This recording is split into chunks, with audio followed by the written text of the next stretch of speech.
What's up, bros and besties? Are we live? Are we good? We got sound, we got video. I haven't had a chance to talk to y'all about the Cowboys game since I did the live stream, that win over the Chiefs. First of all, that live stream was so much fun. Shout out to everybody who showed up and who kept the chat fun. We had a good time talking about the game while it was on. But normally on Tuesdays I do my swipe rights for everybody who stood out, and so I'm planning on taking tomorrow off. So there'll be a replay of this tomorrow. But I was like, I can go ahead and do the swipe rights. I know it's been 4 days, but we're still going to go ahead and talk about who did a good job. And then we're going to get into the sound that's come from Schottenheimer and Eberflus and just talk about where it seems like their mind is in terms of where the team is going for the rest of the season. Because they had a few interesting things to say that I think will answer some questions that fans have had about just some of the things that we've seen from the defensive side of the ball, some of the things that have been on Schottenheimer's mind as far as like how the season is progressing, so on and so forth. So I've got notes here. I've got notes here. I've got eyes everywhere. But we're going to start with these swipe rates. So I still don't have graphics for these, and I'm so sad because I'm working on graphics and they're going to be fun. But for right now, y'all just get to once again listen to my lovely voice. So first up, getting a swipe right is one Mr. George Pickens. And if you watch this game, you know absolutely why. So first of all, this man literally jumped over a whole ass human being for a few extra yards, just like he was hurdling furniture in his living room or something. Um, so 6 catches, 88 yards. And apparently he thought Thanksgiving was a perfect time to practice hurdling people. But the real story here is what he did to Jalen Watson. So Watson pressed him on every target, which, okay, that's cute. But Pickens caught 5 of 7 for 85 yards on him alone.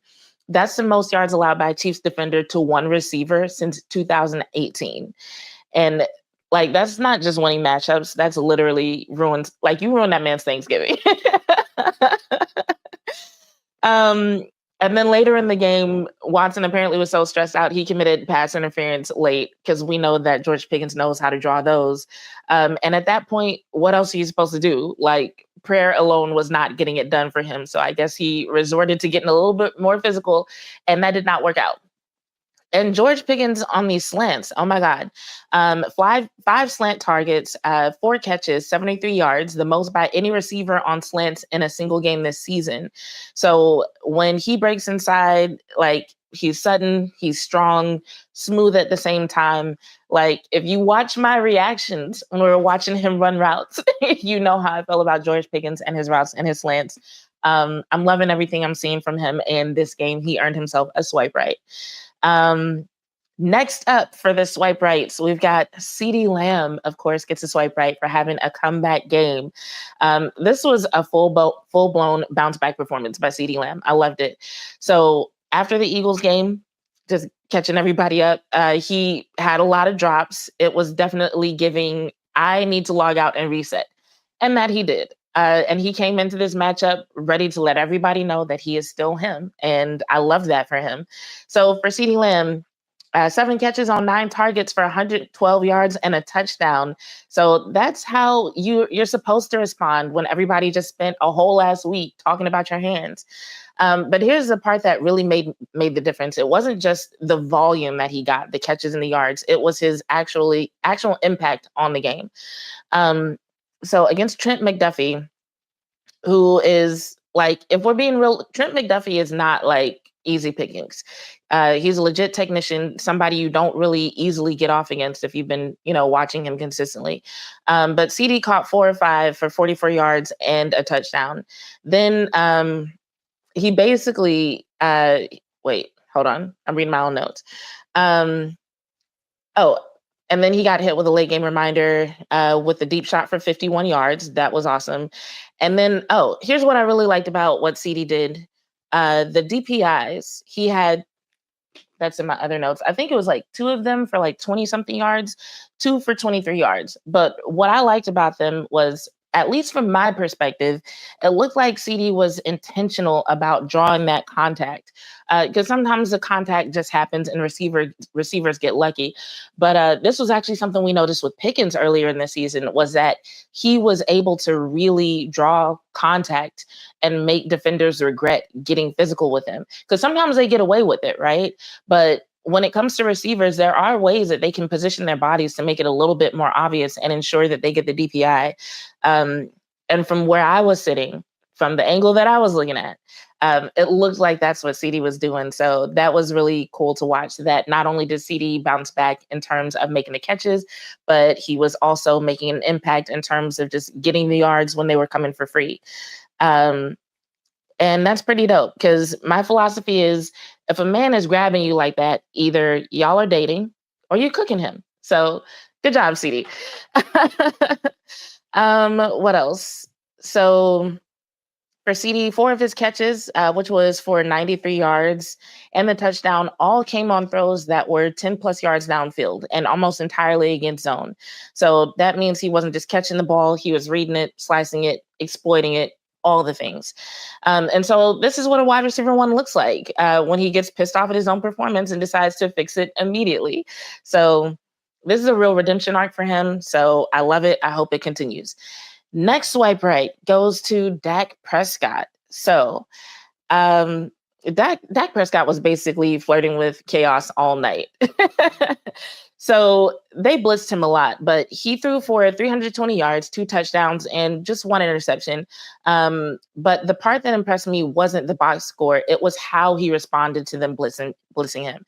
So they blitzed him apparently for 49% of his dropbacks, which is the highest blitz rate he's seen the entire season. And instead of panicking, Dak was just like, okay, so y'all want to dance, whatever. So against the blitz specifically, he went 15 of 19 for 190 yards, which is the 4th most yards he's ever had against extra rushers. He was pressured 12 times overall, including 7 pressures that came from the blitz looks. And he completed 10 to 12 passes under pressure for 108 yards with 2 touchdowns and just 1 interception, no sacks. So that's insane. Like, to sum that all up for anybody who doesn't necessarily like get the impact of those numbers, that's insane. That's bananas. So Dak was just like speed dating with the defensive lineman and still making plenty of awesome throws like it was nothing, you know? And so that's what happens when you have a grown man QB, you know, composed, on time, kept the offense functional, even when Chiefs were throwing all kinds of licks at him. So yeah, Mahomes' magic is cool, but I will take Dak's poise any night. Swipe right for him. Now we go to the other side of the ball. Swipe right goes to the entire Cowboys defensive scheme, because, oh my God, what we saw from the Cowboys defensively just had me with a smile on my face all night. And especially like just going back and watching the film and really looking at what they did, I was just like, okay, so the Cowboys are really working with something now. So early in the season, obviously everybody was complaining that the defense felt too plain. It was too safe. They weren't blitzing enough. Everything was very vanilla. And it made it really easy for teams to figure them out. But then they started cooking, right? First came the 5 down fronts. We've been talking about the 5 down fronts for a few weeks. And Cowboys fans were like, oh, okay, so they're trying new things, started to see a little bit more success. But they did not stop there. So this coaching staff just kept evolving, like they were dropping a new DLC every week. So against Mahomes and the Chiefs, we saw 6-man looks, we saw 6-man fronts, we saw linebackers mugging the A gaps. We saw at least one instance of a linebacker mugging from the zero tech position. We saw, we saw some late rotations that really seemed to mess with Mahomes' pre-snap reads. What else? We saw them passing off routes. We saw pattern matched trips alignments. So we even saw some coverage sacks, which meant the secondary was doing their job. And so I think that was one of my favorite things, actually, because when you start seeing stuff like that, where the sacks are happening because Mahomes literally had no options, that means that the rush did their job, but also the back end did their job. And so when the secondary starts to step up like that and the whole thing starts looking like coordinated chaos, oh my God, I was eating it up. So this definitely is not the old Cowboys defense. This was creativity, this was adaptation, and my personal favorite, this was mischief. Like they were just causing chaos on the line. Like I'm so here for it. I'm low key obsessed. I love it. And so from there, I want to talk about the defensive line specifically because they were applying pressure like they were trying to get cuffed by Christmas. So the difference in this game, it really felt like they were making sure that if Mahomes wanted to do his thing, and you can kind of hear them talk about this, like if you watch sounds from the sideline, um, they wanted him to pay for the Mahomes magic that he tries to use so much. So Patrick Mahomes was pressured on 35% of his dropbacks, which was the second highest pressure rate he's faced all season. He was still 7 of 10 under pressure for 102 yards and 2 touchdowns. I mean, he's built for chaos, so that's predictable. But he also took 3 sacks, 3 sacks. And every time he tried to like spin his way into a highlight, there was somebody in his face. So even if they didn't get a sack on him, they were still pressuring him. They still made him nervous. They still were speeding up his clock. You could see it. Like if you watch the film, you can see it. Um, and so this win, you know, I know like with the Eagles, people kind of talked about how the Eagles offense have been struggling all season, yada, yada, yada. But this win against the Chiefs, that did not happen because the Chiefs didn't show up. That did not happen because Mahomes was off of his game. This happened because Dallas showed up harder, right? So no, the pass rush did not completely shut down Mahomes. Like the Cowboys only won by 3 points, but they absolutely kept him from taking over the game. And sometimes that's all you need. Just don't let him take over the game, or whoever's on the opposing offense. Don't let them take over the game. Give your offense a chance to get the points. And so the pressure that they brought to the table, that was enough to get it done. So swipe right for them. And that brings us to the last swipe right that I have, which I don't have a ton of stats for, but this was mainly from me watching the film. Um, Jadeveon Clowney. Jadeveon, we can run it for the cardio Clowney. Oh my God, this man is all over the place. And so if you've been listening to the press conferences, this is why Quinnen Williams mentioned him by name. This is why Brian Schottenheimer mentioned him by name twice. This is why everybody's asking about him. Because he was determined to ruin Mahomes' night. He only played 29 snaps, but he made every single snap that he was out there feel heavy. So he finished with 5 tackles, an assist, and 2 sacks. But honestly, the box score does not do justice to how chaotic he was making life for Patrick Mahomes. He was in this man's lap in the entire game, speeding up his clock, flushing him out, forcing off-platform throws. There was maybe 1 or 2 snaps where Jadeveon Clowney was not a problem, and he was on the field. And his hustle, oh my God. So he was chasing stuff down from the backside all night. So if you have ever hear me say something like, we know Clowney likes it from the back, this is what I'm referring to.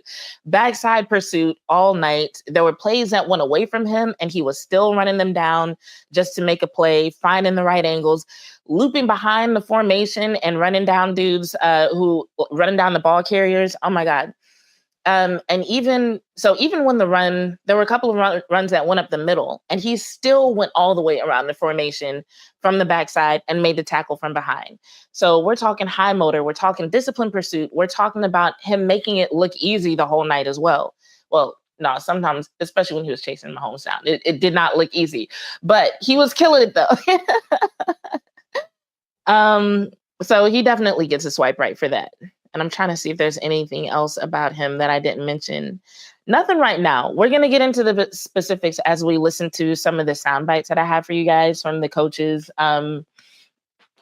press conferences. But yeah, like this team looked really, really good on Thursday. It wasn't like, I think going into this game, there were a lot of people who hoped that the Chiefs would make a mistake. And I'm not saying that they did everything perfect, but it wasn't like huge mistakes to where they blew the game. Like the Cowboys also made some mistakes. There was like this one huge play that I'm pretty sure Patrick Mahomes only got away with because Charqueezy Bridges literally slipped and fell in the coverage. And that left a guy wide open who like ran for a ton of yak after that. So I say that to say mistakes happen. Mistakes happen. Mistakes happen for both teams. But the Cowboys, they did their thing. Um, So there are a couple of other things that I'm going to bring up, especially about stuff that I saw on the defensive side, because I've watched more film from them so far. But like I said, we'll talk about it as we listen to these sound bites after I take a look and see what y'all are talking about in the chat, because it looks like a few of y'all have shown up. What up, Clement? What up, JV? Already said hi to Royal. Looks like there might be a few other people in here. Hey, everybody. Let's see. Clement says Williams and Malik Davis. Yes, Malik Davis is crushing it.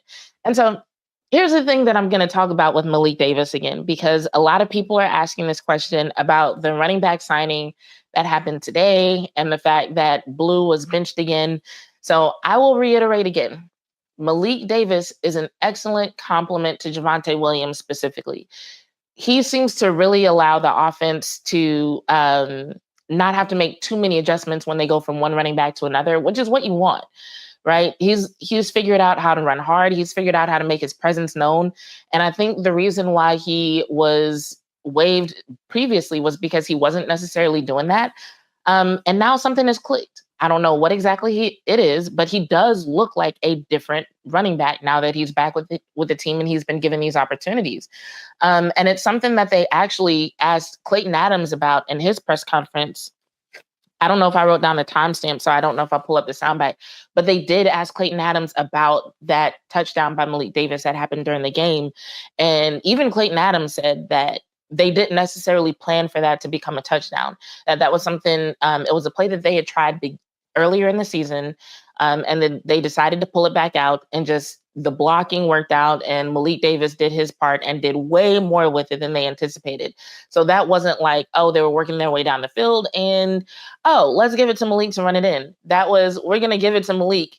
Oh, shit, he ran it in.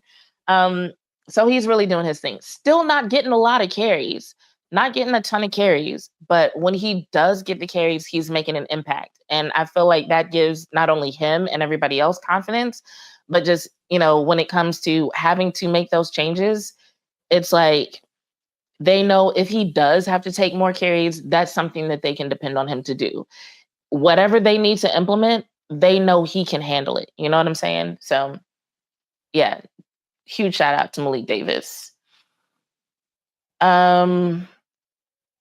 Royal said, when I saw Malik Davis squeeze all the way to run, man, I was surprised and shocked. Apparently, a lot of people were. JV says, do you believe that the Israel Abandaconda signing is more to replace Hunter Lipke or Luke Schoonmaker? I'm going to be honest, I haven't even looked that deep into it. Mainly because this guy, he hasn't put a lot on film to like where I even understand what the Cowboys expect from him. He was, I don't remember what round of the draft, but it wasn't like first or anything. He's been passed around from like among a bunch of different teams. I want to say like 3 different teams. A couple of them, he didn't even get any playing time, So I'm really like, okay, what does this guy bring to the table? What are they looking for? So I heard about the signing, but it's not something that I've really looked into today. And from what I have heard about this guy, it really just, until I see something else, it really just feels like another body. I don't know why they did it. Because, like I said, he hasn't done anything that seems spectacular or amazing thus far. So I think if they are expecting something significant from him, because like Schoon and Lipke, they get playing time, they get snaps, they make an impact on the offense. So if you're trying to replace one of them, you need to replace them with somebody who has the ability to do that. And I haven't read anything about this guy that tells me like, oh yes, he definitely has that ability. I'm still like, all right, I see your name. I see you've been on a few teams, but who the fuck are you? What are you bringing to this team? So I can't really answer that, JV. It sounds like maybe you've heard a theory that I have not picked up on yet. I know you support a few different content creators, so that might be why I have not had a chance to watch anybody else's content, especially not on this topic. So feel free to fill me in on what you've heard. But let's see who we're going to bring up first. First, we're going to talk about Shadi and a couple of things that he said. We're going to talk about Let's see. He talked about Quentin Williams. I think because they hadn't been talking to the other coordinators for a few weeks, they've been asking Shoddy a lot of questions about the defense. So he did talk about Quentin Williams.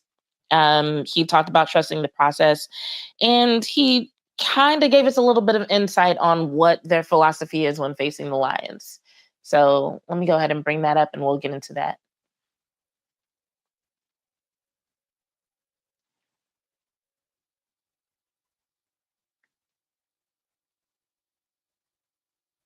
All right, so we're gonna start about. Let's start with the Quentin Williams quote. We're gonna go about halfway through here.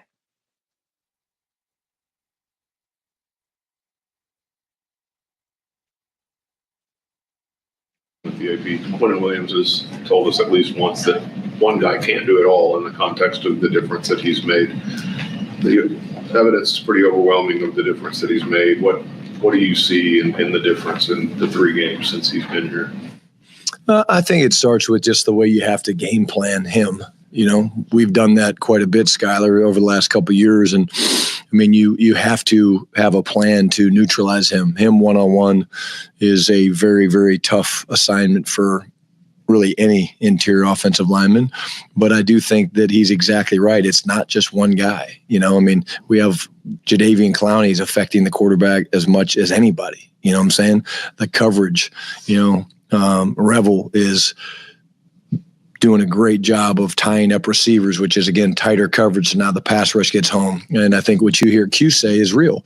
You know, defense is about all 11 guys. But, again, I'd be lying if I said when you open up the personnel report and you see Quentin Williams' name, you're like, oh, what am I going to do about this? You know, and so I think that's real. And when you pay a lot of attention to him, it gives other guys a lot of opportunities to showcase their talent.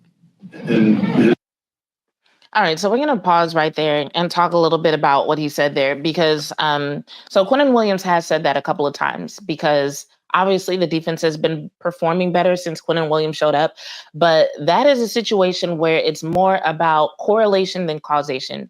Because yes, the Cowboys defense has been looking better since Quentin Williams showed up, but also Quentin Williams' stats have been better since he joined the Cowboys defense than they were when he was with the Jets.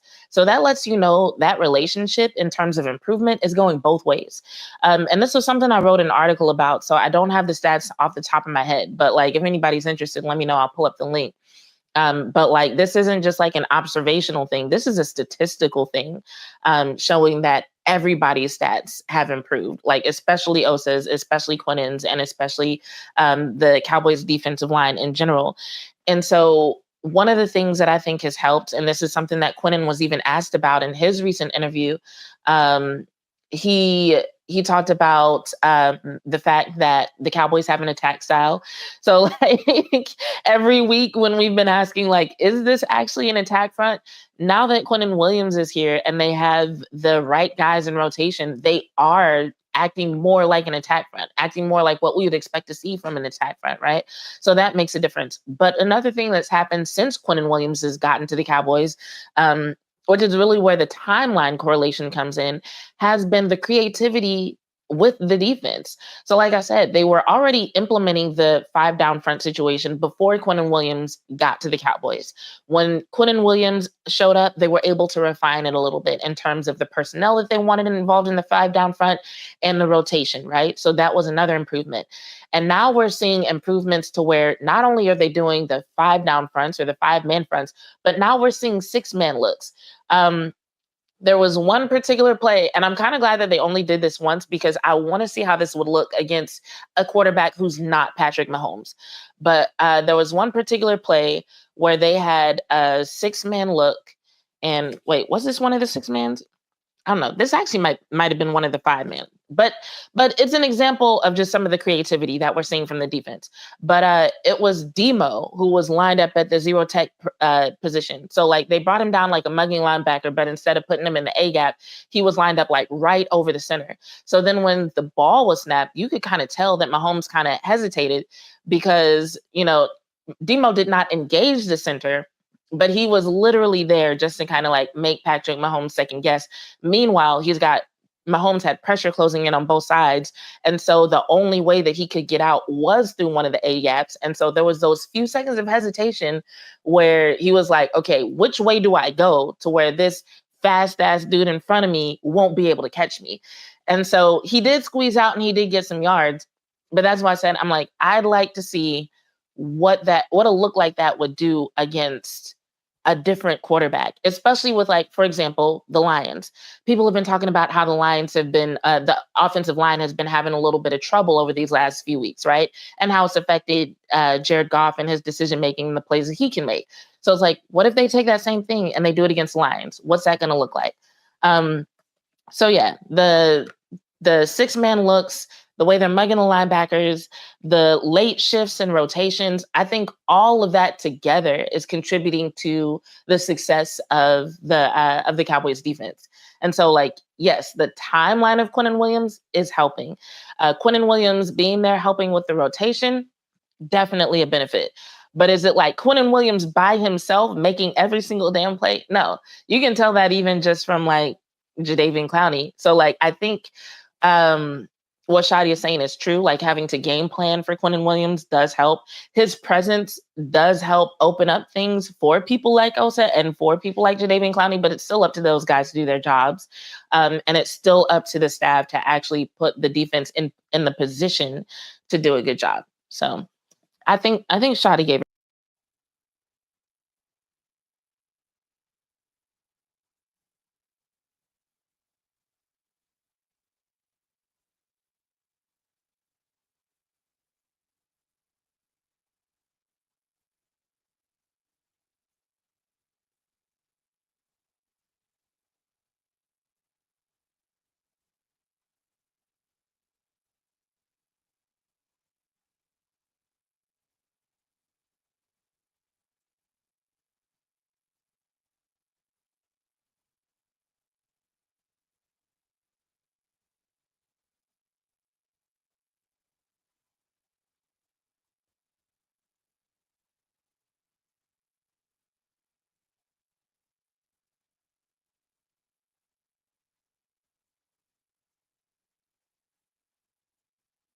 JV said Shadi has said multiple times that he likes big RBs and Davis is smaller.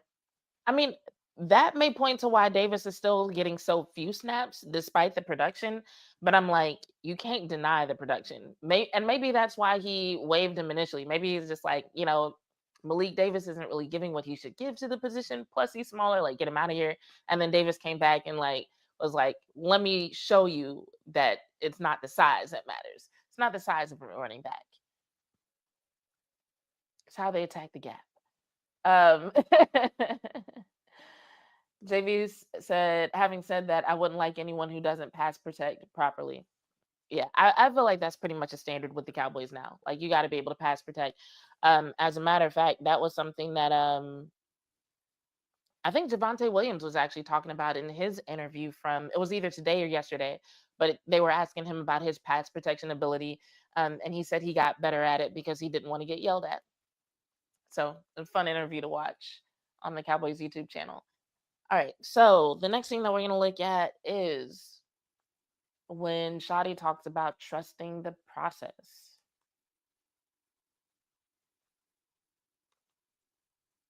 Talk about their first goal is to win the division. Since week one and that loss to Philly, it almost seemed unattainable where you guys were 2 weeks ago. But since you overcame that 21-point deficit, beat them, now you've won 3 straight. They've lost 2 straight. You're within a game and a half of them with 5 to play. How do you view the potential now, and how do you interact with the players about, achieving that goal? Yeah, Ed, I talked to the guys today about, just trust the process. You got to stay in the moment. Like, we're taking today. What is today? Seriously, today is Sunday, right? But it's Wednesday for us. Like, I'm not thinking about winning the division. I'm thinking about throwing a great practice today and then having great meetings this afternoon and cleaning up the things that we got to do and then putting together a great third down plan. Like, from day one, I've told you guys, and it's what I believe, and there's different styles. When you start looking too far ahead, whether it's game one, preseason, end of season, you take your eye off what really matters. And I think that's when you don't perform to your maximum capabilities because you're distracted. I told the guys a little bit today, I mean, just because we've won 3 games, that doesn't change anything. We're going to go out there today and we're going to be very intentional about throwing a great practice. We're going to go out there, run around in shells. We got to really focus on the fundamentals. I think focusing on the skills that help you play at an elite level is what's going to help us continue to sustain success and win games moving down into the latter part of the season and put ourselves in position to make the playoffs, whatever that looks like. And your first. Shoddy, always big on the fundamentals. So, yeah, if you've been watching a lot of just the media surrounding the Cowboys and this winning streak that they're on right now, there have been some people asking the question, is it a possibility for the Cowboys to end up winning the division? So basically, if the Eagles fucking fall off a cliff right now, which feels like what's happening, um, and the Cowboys win most of their remaining 5 games, the Cowboys could get into the playoffs by winning the division, which would be fucking bananas to go from how they started this season to actually becoming division winners and thereby making the playoffs. Like, I would pass out. Um, but yeah, so that's the storyline that people are kind of playing with as sort of a what if. And Shotty's basically telling us, as expected, that he's not really thinking that far ahead. Because the truth is, that's not up to him.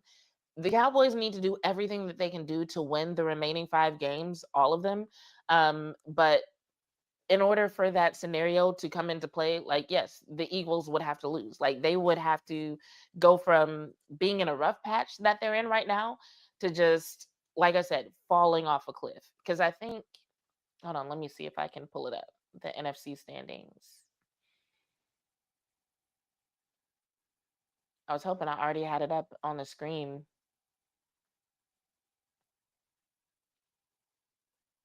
But yeah, I think the Eagles would only need to win like 2 or 3 games in order to ensure that they stay in charge of or at the top of the division. So let me see. Yeah, so the Cowboys are at 6-5-1. And so if they win the remaining 5 games, that would put them at 11-5-1. So yeah, the Eagles would only need to win.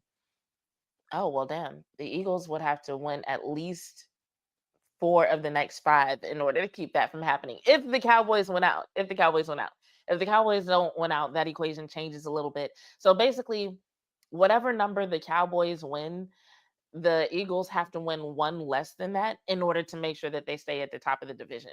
So it could get interesting. I don't know. Now I'm kind of tempted to like actually look at who else is on the Eagles schedule. Let me see. The Eagles have coming up the Chargers, the Raiders, Commanders, Bills, and Commanders.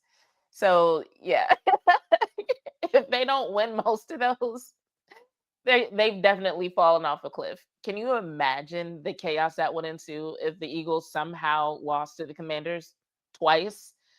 Yeah. JV said the Dodo Birds only have to lose 2 games and the Cowboys have to win out for the Cowboys to win the division. Yeah. So yeah, if that were to happen, something terrible has happened to the Philadelphia Eagles because Jesus Christ. um, but yeah, it is an interesting scenario to think about, and even with people talking about the Cowboys and the Lions switching places. So basically, if the Cowboys win this game against the Lions, they switch places in terms of where they're ranked in the conference, but neither one of them would make the playoffs if they happen today, right? So while that would be cool to move up a little bit, it's like that's still not enough to actually make a difference in terms of the Cowboys' playoff future. So the Cowboys have every reason to not really be looking towards the playoffs and just take it one week at a time and do their part to win. And then if somebody else in the division fucks up and they make the playoffs, awesome. But if not, like I keep saying, the road to a championship sometimes lasts more than one season. And so I feel like they've laid some excellent groundwork to move forward from this season, whether they make the playoffs or not. Because even if they do make the playoffs, whatever they do this season, they are 100% in position to continue it next season. So I'm like, by all means, make the playoff, make a deep playoff run. Hell, go to the Super Bowl. And then do it again next season if you have the foundation for it. JV said, when's the last time a Super Bowl champion didn't make the next playoffs? I don't know. That's an ESPN question. They be having all those stats. Like the last time these 5,000 circumstances came together, it was 1928. Like, I don't know. I have no idea. Um, let's see. We're gonna listen to one more soundbite from Shadi, and then we're gonna listen to Flus.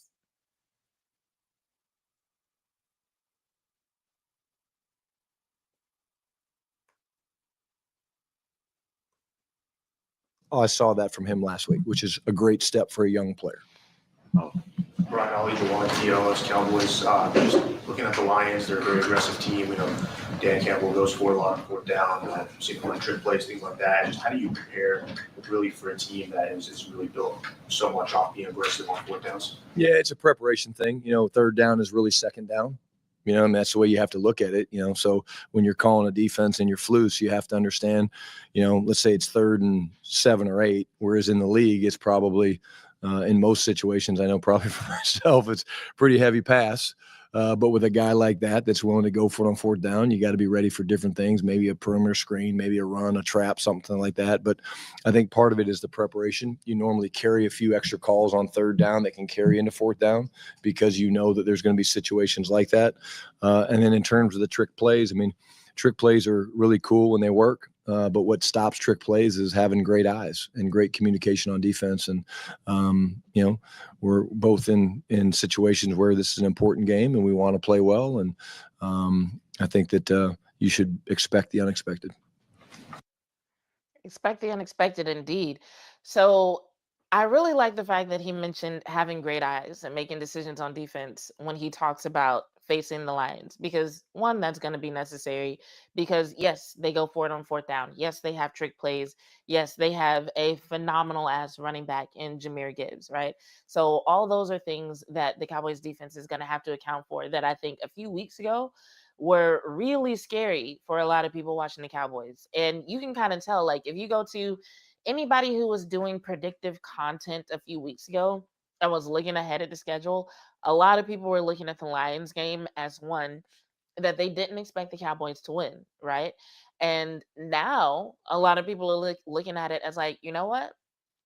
I feel like the Cowboys have some opportunities here, right? And so part of it is because of what I said before. People have been talking about the struggles of Detroit's O line, the lack of depth at the receiver position. Like, yeah, they have St. Brown, but who do they have behind him? And so those are good questions. But like what I saw from the Cowboys defense is what gives me faith that the Cowboys can answer those questions. Because, like I said, we saw coverage sacks. We saw tight coverage on the Chiefs, which is something that I think a lot of fans have been looking for all season.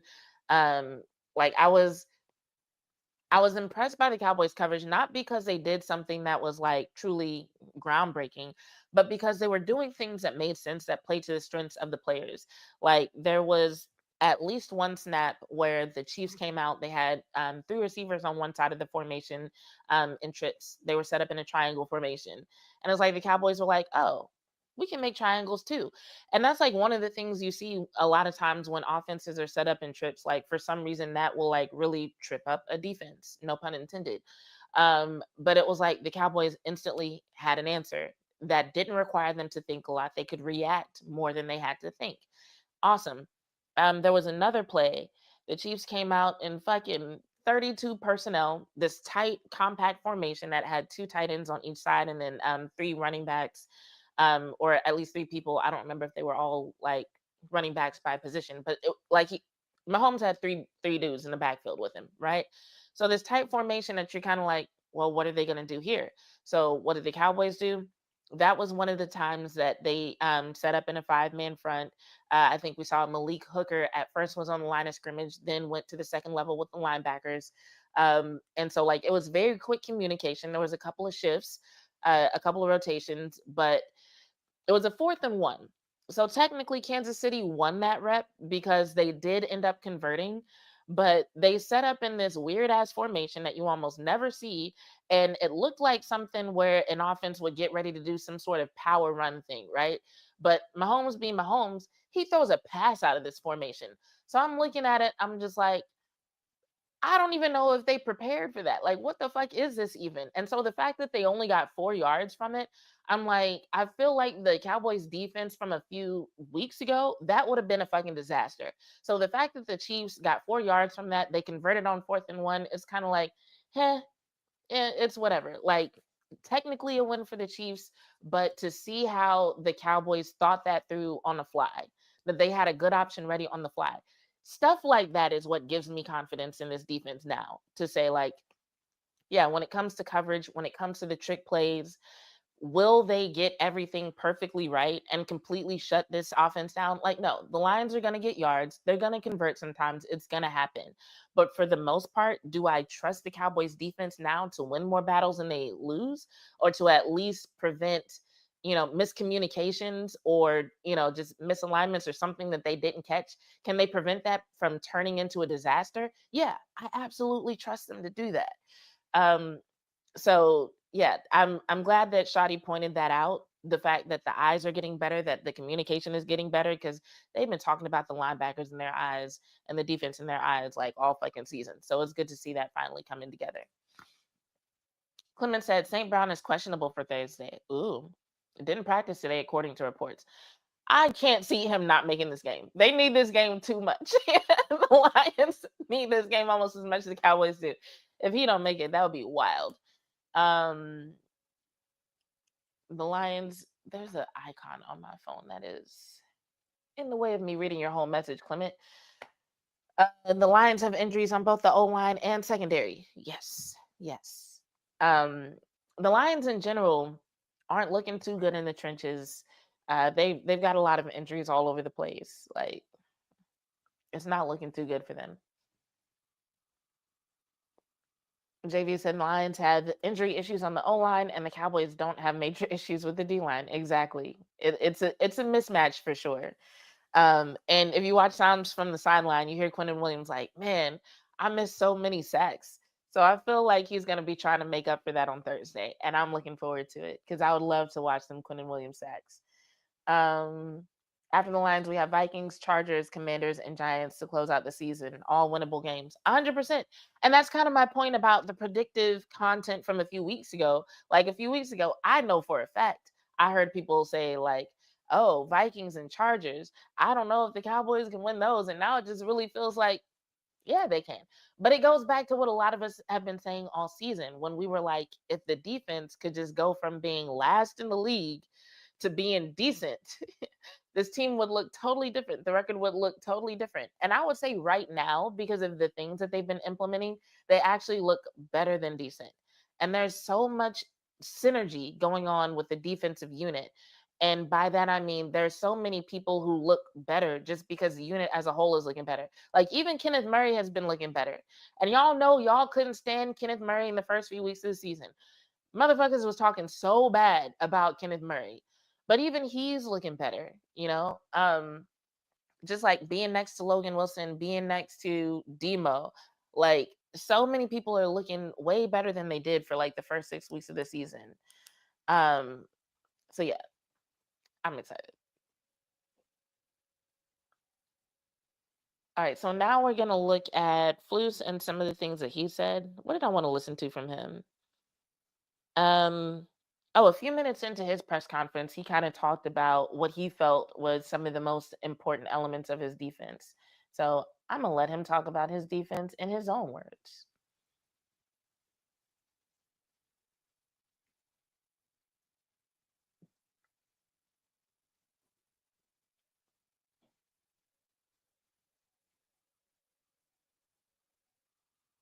Let's go like 4 minutes in. Where he is. Matt Todd Archer with ESPN. With the 5 down front that you guys have done, as you've done more of it, you kind of have to stay ahead of the game a little bit, knowing teams, the more you do it, the more looks they're going to have it. You guys run it that maybe they have to come up with different answers.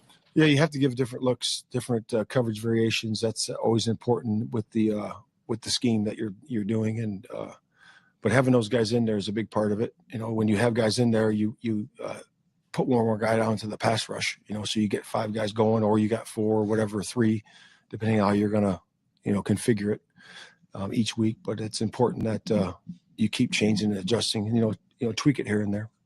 And then your third down defense improvement, what do you put that on the last three weeks? Yeah, it's just about guys, really, doing the jobs and making sure we're on the same page. And those guys have done a good job with that. It's a little bit tighter coverage. We've had some of that, mixing up the coverage looks. You got to be able to do that. And then really it comes down to the most important thing is the pressure.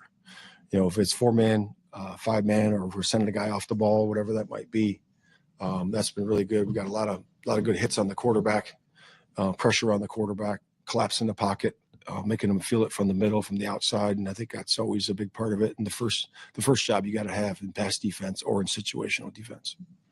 John Machota with The Athletic. So yeah, he talked about tweaking the looks, which they have been doing, and I feel like they're going to do more. And so the pattern that I noticed with them implementing the 5 down front was that they were like really sprinkling it in at first. I remember the first time I saw it, I was just like, oh my God, they need to do that more. And then they did do it more. And then they changed the personnel for it. And then they did it even more. And then we started seeing them kind of play around with shifts and rotations, with simulated pressure, so on and so forth. So it went from, 4-man fronts to 5-man fronts. Now we're going to do some simulated pressures. Now we're going to do some different looks in terms of the personnel that's here. And so I'm really wondering if the same thing is going to happen with this 6-man looks, because based on my notes, and a couple of these were questionable because of how people were moving around, I was just like, okay, was this actually supposed to be a 6-man look, or because of the way people were moving around, did it just kind of look like 6 before the snap and that was never supposed to be a thing? I don't know. But there were at least 3 times that they did something that at least looked like some sort of 6-man look. Yeah, and then one of those times Malik Hooker ended up going back to the second level. But if it follows the same pattern that they followed with the 5-man looks, then we're going to see that sprinkled in more and more. So I expect to see more mugging linebackers. I expect to see more guys on the line of scrimmage in certain situations. Basically, when it comes to what he's talking about with tweaking the looks, they have even more options than they've shown. So that's something I'm not worried about at all. They could even run the 5-man looks more often if they really wanted to, because as much as people talk about it, they're still running the 4-man fronts most of the time. It's just that they're doing different things with it. So it doesn't feel like that same kind of stale coverage that they were running at the beginning of the season. So that's why he talked about changing the coverage looks. So we're seeing more tight coverage, right? And then we're seeing different makeups in terms of the personnel. Like sometimes they have the 3 linebackers out there. Sometimes, I don't remember if it was in this particular interview, but he talked about the corners that he liked to have come down for crack replacement and stuff like that. So they've been kind of playing around with all of that, and having guys come back and be healthy, having the safeties come back, all of that has contributed to it by all means. So part of it is him being more creative. Part of it is guys are coming off of injury. So now we actually have some more options in terms of personnel, right? So all of those things are coming together. But I say all that to say, I feel like when it comes to the looks that they're putting on film, there's still a lot more that they could do. So in terms, why did I pause it on this particular frame? He's making such a weird face. But yeah, they have a lot more options. The next thing that I wanted to listen to from him, one of the reporters said something about Osa mentioning that they didn't necessarily believe in the run defense at the beginning of the season. And Flus just kind of responds to that and what he thinks changed.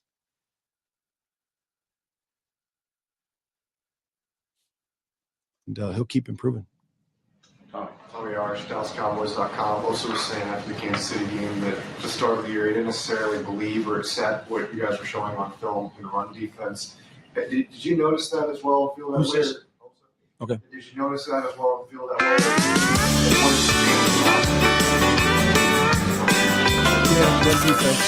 From Burleson to Venus and Grandview to Godly, this is the voice of Johnson County, Joco Community Radio. Have you ever met a single person in your life that enjoys paying taxes? No, no one does. If you can't sleep at night because you have a huge problem with the IRS, I've got some free advice for you. This service is strictly limited to individuals that owe the IRS $10,000 or more in back taxes. And if you qualify, we can guarantee that you won't be writing a big fat check to